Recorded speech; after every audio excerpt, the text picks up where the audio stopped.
জুলুম করতে পারি না, জুলুম করে এসেছি। বাট কেউ বলতে পারবেন না আবার একইভাবে যে নিরপরাধ। না, নিরপরাধ কেউ ছিলেন না। যারা প্রতিবাদ করেন নাই, প্রতিরোধ করেন নাই, আপনারা সবাই অপরাধী। হতে পারে দণ্ড কম বেশি, এটা বিডিআর ইস্যুতে বাচ্চা মেয়ে 10-12 বছর 15 বছর কতটা ভোট দিচ্ছে সেটাই ক্রেডিট। এখন আমরা কি দেখি, যাদের নিয়ে নির্বাচন কমিশন বা যারা সংস্কার করতেছেন এনারা থেকে ভোট দেন না। সর্বশেষ কবে ভোট দিচ্ছেন জানা দরকার। জাতির জন্য আওয়ামী লীগের পক্ষে কথা বলবেন মানে ভারতের পক্ষে কথা বলতেছেন। প্রত্যেকটা শব্দ বলা বা আমি সতর্ক হন। আপনি আমি বলতে পারি আমার আত্মীয় স্বজন যারা নতুন প্রজন্ম যারা ভোট দিচ্ছে, একজন আপনাদের ভোট দিবে না। বিচারের ব্যাপারে কিন্তু আমি ব্যক্তিগতভাবে সোচ্চার। আমি অন্যদেরকেও বলছি আগে আসেন। এখন সমস্যা হচ্ছে আমি তো বিচার চাচ্ছি, আমি নির্ধারিত বিচার আমি চাবো। আমার বিএনপির মনিরুজ্জামান ভাইয়ের কাছে চাচ্ছি, সারাউদ্দিন ভাই কেন বিচার চাচ্ছেন না, কেন মামলা করতেছেন আইসিটিতে? মোক্ষম হাতিয়ার ভারতের জড়িত এখানে, আমাদের প্রধান শত্রু ভারত, একে ছাড় দেওয়ার কোনো স্কোপ নাই। বিএনপির উচিত ঐক্যবদ্ধ হইয়া কিছু জিনিস করা। ইলিয়াস সারি এবং সালাউদ্দিন ভাইয়ের মামলা কোনো ছাড় না দেওয়া, এখানে রাজনীতি করার কোনো অবকাশ নাই। যদি বিএনপি মনে করে আওয়ামী লীগকে ছাড় দিবেন, আপনি নিজে বিপদে পড়বেন, সত্য কথা। এবং ওই পক্ষে গেলে আপনি বিপদে পড়বেন। ওই চাঁদাবাজি শুধু বন্ধ করলে চলবে না, চাঁদাবাজি প্রতিরোধ করতে হবে। আমরা ওই 5ই আগস্টে পর অন্তত একটা মাস ছিলাম চাঁদাবাজি মুক্ত, কিন্তু এখন নাই। কারা করে আমি বলতে চাচ্ছি না, বাট উচিত হবে আপনারা বৃহৎ দল প্রতিরোধ করেন, চাঁদাবাজি না হয়। তাহলে কিন্তু নতুন জেনারেশন আপনাদের হতাশ করবে। আর আপা যেটা বললেন বিডিআর ইস্যু, দেখেন বিডিআর ইস্যুতে সরকার জড়িত, ভারত জড়িত। আমাদের দায়িত্বশীল ব্যক্তিগুলি যারা ছিলেন তারা দায়িত্ব পালনে অনীহা প্রকাশ করছেন বা যথাযথ দায়িত্ব পালন করেন নাই। আইনের আওতায় আসতে হবে। এক পেশে বিচার হয়েছে, বিকজ যারা তদন্ত করছে, যারা বিচার করছে, যারা মিডিয়া, সব এক পক্ষের লোক। সুতরাং এটাকে এখন যাচাই বাছাই করে সত্যটা নিয়ে আসতে হবে। জাতি জানতে হবে জনগণের পয়সায় সেনাবাহিনী অফিসার দেওয়া হয়, টাকা পয়সা দেওয়া হয়, ট্রেনিং করানো হয় জনগণের টাকায়, দায়বদ্ধতা আমরা। সুতরাং এটা জেনে জানাইতে হবে কারাই জড়িত। শরীরটা পরিকল্পনা করেন নাই, অপকর্মে জড়িত, নিঃসন্দেহে পরিকল্পনা কাকে বের করতে হবে। তারপরে কথা হলো সৈনিক ছিলেন, সিদ্ধান্ত জন্য একটা এক্সপোর্টের মামলা নিয়ে দীর্ঘদিন অপেক্ষা ছিলেন। দুটো তো একই মামলা, পাশাপাশি মামলা। সরকারের ব্যর্থতার জন্য তো আপনি জুলুম করতে পারি না, জুলুম করে বাট কেউ বলতে পারবেন না আবার একইভাবে যে নিরপরাধ। না, নিরপরাধ কেউ ছিলেন না। যারা প্রতিবাদ করেন নাই, প্রতিরোধ করেন নাই, আপনারা সবাই অপরাধী।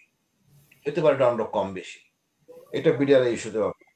আর যেটা বললেন একটা সত্যি ছিল, যেটা 21 বছর 18 বছর, এটা দুঃখজনক।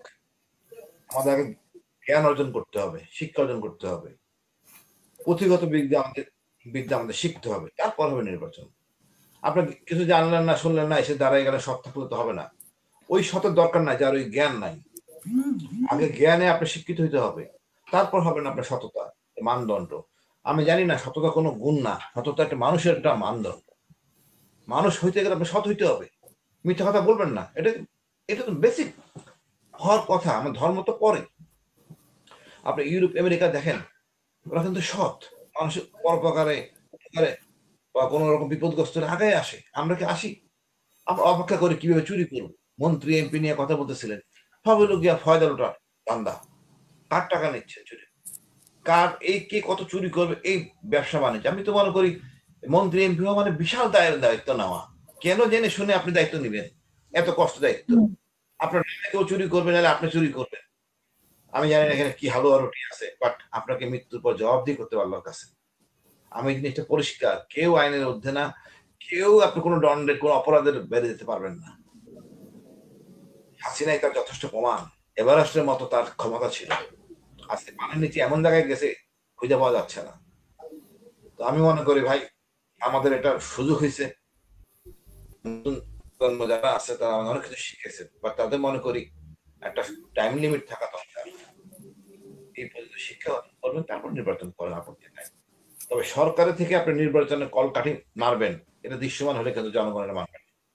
আপনার পদত্যাগ করবেন, সেটা তো হচ্ছে, তারা তো সরকারের থেকেই দলটা গোছাচ্ছে, দল ঘোষণা দিচ্ছে না, শুধুমাত্র তারা সরকারের অংশ এটা দেখে। কায়েম না, যদি করেন তারা ভুল করছে। জনগণের বেতন নিয়ে আপনি নিজ দল বসাবেন না, ক্ষমতা ছেড়ে আসেন, তারপরে করেন। তারপরে আমি মনে করি নির্বাচন সংস্কার। মনোরঞ্জন ভাই আছেন, আর জ্ঞানী ভাইরা আছেন, আমার বলেন তো কবে আপনার সুষ্ঠু নির্বাচনে ভোট দিচ্ছেন? 70 সালের আগে যে ভোটটা হয়েছে, কে কত ভোট দিছে এটাই ছিল ক্রেডিট। বাচ্চা মেয়ে 10-12 বছর বা 15 বছর কতটা ভোট দিছে সেটাই ক্রেডিট। আর এখন আমরা কি দেখি, যাদের নিয়ে নির্বাচন কমিশন বা যারা সংস্কার করতেছেন, এনারা থেকে ভোট দেন না। সর্বশেষ কবে ভোট দিচ্ছেন জানা দরকার। এই স্ক্রল দেখেন, সারাদিন ঘুমাইয়া স্ক্রল দেখেন, কিছু ভিডিও ফুটেজ কালেকশন করে বড়জোর, খুব দেশপ্রেমিক হলে আদালত রাতে বেলা দেখেন কি কতটা ভোট পাইছে। যারা সত্যিকারে ভোট দেয় তাদের সবাই জানেন নির্বাচন এলাকাটা থাকে ঝুঁকিপূর্ণ, যাওয়া যায় না। একদিনে এত নির্বাচন করবেন, যথাযথ প্রযুক্ত সেনাবাহিনী সদস্য থাকে না, পুলিশও থাকে না। তো নির্বাচন একদিনে করতে হবে কেন? 3 সপ্তাহে 3টা নির্বাচন করেন, পরিপূর্ণ থাকবে, কোনো ঝুঁকি থাকবে না। আপনি সুযোগ করে দিচ্ছি অনিয়ম করার জন্য। এটা তো আমি জানবো, আমি মনে করি এটা ভুল, এটা চরম ভুল। 3 সপ্তাহে 3টা নির্বাচন হবে, তারপর রেজাল্ট আউট। আপনি সুযোগ করে দিচ্ছেন ভোট ডাকাতি করা, করার অবকাশ নেই। ওখানে কঠোর দণ্ড দিতে হবে, অনিয়ম করে তাকে জামিন অযোগ্য অপরাধে আনতে হবে। এগুলি তো করতে হবে। এটা করা তো খুব কঠিন তা না।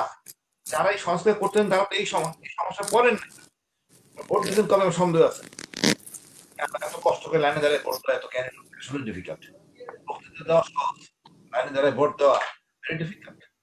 ধাক্কাধাক্কি করে দেওয়া, তারপরে গেলেন দেখলে আপনার ভোট আরেকজনে দিয়ে গেছে। এটা তো আমাদের ইতিহাস। আমি কষ্ট করে গেলাম, তারপরে দেখলাম আপনার ভোট আরেকজন দিয়ে গেছে। এই আইনে আনতে হবে। কিন্তু আমাদের যে নির্বাচন কমিশন গঠন করা হয়েছে, বা নির্বাচন সংস্কার কমিশন, বা নির্বাচন কমিশনের কথাই ধরি, যে নির্বাচন কমিশন নিয়েও তো অনেক বিতর্ক আছে। এরা নির্বাচন যে সুষ্ঠু করতে পারবে সেটাও তো অনেকের আহ, আপা ইয়ে। নির্বাচন সুস্থ হবে, একদিনের জন্য তো এত সেনাবাহিনী এত পুলিশ সৃষ্টি করা যায় না। 3 দিনে করলে অসুবিধা কোথায়? এখানে যে এলাকায় যত মাস্তান, তারাই ভোট কেন্দ্র দখল করবে, এটা তো কাম্য না। আইনটা হুম। কঠিন করেন। আদিদের সময় সেনাবাহিনী দাঁড়ায় ছিল, কাজ করে নাই, আদেশের জন্য অপেক্ষা ছিল। এই কাজ করলে তার দণ্ড হবে, পুলিশ কাজ করলে পুলিশের দণ্ড হবে, কঠিন দণ্ড হবে, এবং জেল পর্যন্ত তাকে দেখতে হবে।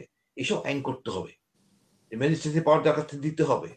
এখন কথা হলো, আমি কাজ না করতে চাই, এত সময় তো লাগার কথা না। আসলে আমি জনগণের কাছে কাছে যান, সমস্যা কি?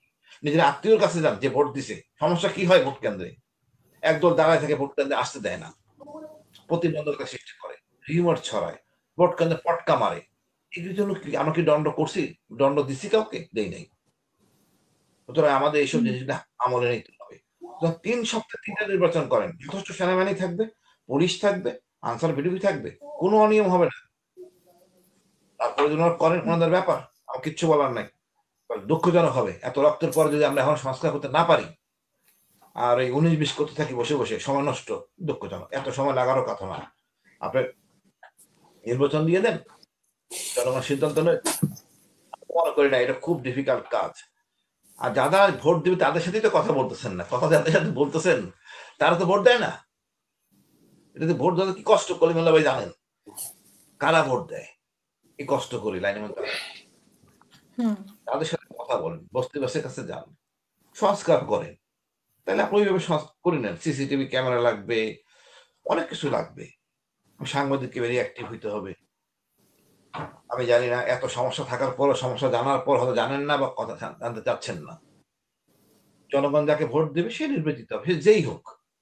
বাট মানদণ্ড দাঁড় করাইতে হবে আপা, কোয়ালিফিকেশন। ওই আপনার মমতাজ দাঁড়ায় যাবে আর ভোট হয়ে গেল, এগুলি হবে না। একটা মানদণ্ড দিতে হবে, অন্তত মূল্যবোধ সম্পন্ন লোক থাকতে হবে। হুম।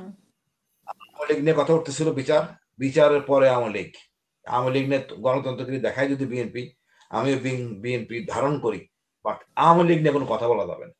আপনার অবস্থা থাকতে হবে। রাজনৈতিক দলকে দায় চালালে হবে না, জনগণের উপর দায় চালালে হবে না। যে ফ্যাসিজম করছে, যে অন্যায় অত্যাচার করছে, যে জুলুম করছে, আপনাদের লজ্জা থাকা উচিত। আমাদের বিএনপির, আমাদের মা সমতুল্য খালেদা জিয়া, উনি প্রধানমন্ত্রী না, সেনাপ্রধানের স্ত্রী, ক্যান্টনমেন্ট থেকে তাকে যেভাবে বের করে দিছে এ আওয়ামী লীগ, ওই নাম উচ্চারণ করা আপনার জন্য লজ্জাজনক, জাতির জন্য লজ্জাজনক। আওয়ামী লীগের পক্ষে কথা বলবেন মানে ভারতের পক্ষে কথা বলতেছেন, প্রত্যেকটা শব্দ বলা বা আমি সতর্ক হন। আপনি আমার বলতে পারি আমার আত্মীয় স্বজন যারা নতুন প্রজন্ম যারা ভোট দিচ্ছে, একজন আপনাদের ভোট দিবে না, আমি জানি বাকি সবারটা একই পালস। এটা পজিটিভ হইতে কেউ নিচ্ছে না। আর যেটা বললাম আপনার চাঁদাবাজি প্রতিরোধ করতে হবে। কোনোভাবে আপনার ভুলে যাবেন না বেঁচে গেছে আলহামদুলিল্লাহ, অশেষ রহমত ভাগ্যে লেখা ছিল, এইসব আজে বাজে কথা বললে হবে না। অনেক কষ্ট দিচ্ছে আওয়ামী লীগ। এই যে বিবাহিত জীবন পুরাটা উনি পার করছেন ক্যান্টনমেন্টে, তারপরে এই এই যে পাকঘর থেকে ড্রয়িং রুম পারে গেট বাইরে উনি রাজনীতি হাতিয়া ধরছেন এবং মানে চরম প্রতিকূলের মধ্যে উনি দাঁড়াইছেন। এই নেত্রী তাকে যেভাবে অপমান করে বের করা হয়েছে, এই হাসিনা, এর নাম নেওয়া, এই দলের নাম নেওয়া আমি মনে করি মানে ঘৃণা ভরিত। কারণ সভ্য মানুষ ভদ্র মানুষের নাম নিতে পারে না, আমার মেজাজ খারাপ হয়ে যায় এই নাম শুনলে। উচিত না। যে অন্যায় অনাচার করছেন, উনি যে বিপদে ফেলছেন এই সেনাবাহিনীকে, আমি বলতে পারি এই সেনাবাহিনী এখন যার অনেক অফিসার বাধ্য হয়েছেন অন্যায় হজম করতে। সবাই আমরা ক্ষিপ্ত, আমরা অস্তিত্বের সংকটে দাঁড়িয়ে গেছি। পুলিশ বলেন, এই সেনাবাহিনী বলেন, গোয়েন্দা বলেন, সবাই এখন ঝামেলার মধ্যে পড়ে গেছে। পিটাই মেরে ফেলবে এখন হাসিনার বাইরে, আমাদের জনগণ লাগবে না। মহাবিপদে আছে লোকজন, কথা শুনছে জানি না, কিন্তু নিচে কাজ হয়ে গেছে। তো যাই হোক, মানে আমি বলবো ভালো যদি চান ভাই আপনারা আওয়ামী লীগের নামটা বর্জন করেন। ওরা আসতে ওরা গণতন্ত্র শেখানোর দরকার নাই। আমার শহীদ জি একটা অনেক উদারপন্থীর নেতা, কত সাহসী বলতে পারবো না, বলছিলাম আকাশ সমতুল্য সাহস তার। ওনার উদারতার জন্যই আওয়ামী লীগকে নির্বাচন করতে দিচ্ছেন, বহুদলীয় গণতন্ত্র কইরা উনি বিপদ ডাকছেন। আমরা শিক্ষা পাইছি, অনুগ্রহপূর্বক এই গণতন্ত্র দেখেন না। বিচার হবে আওয়ামী লীগের, তারপরে কথা, জনগণ চলে দাঁড়াবে তার ব্যাপার। বাট কোনোভাবে আওয়ামী লীগে আনা মানে আপনি ভারতকে আনতেছেন, এই জিনিসটা কিন্তু আমার পরিষ্কার। আমিও বিএনপিতে নাম লেখাইছি, এর অর্থই না আপনি আওয়ামী লীগকে প্রশ্রয় দিব, কোনোদিন না।